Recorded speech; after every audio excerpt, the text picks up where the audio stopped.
What did China know and when did it know it? A new report shows the coronavirus outbreak could have been contained by 95% if the communist regime acted sooner.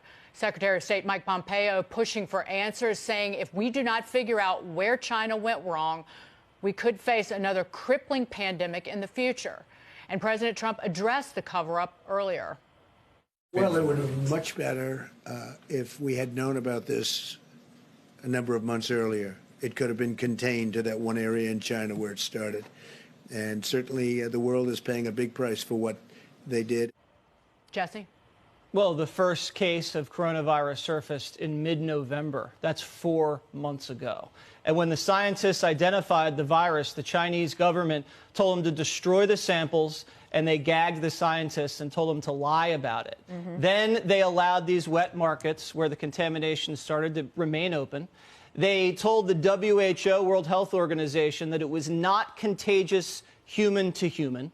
They allowed the New Year's celebration in Wuhan, 11 million people, to go on.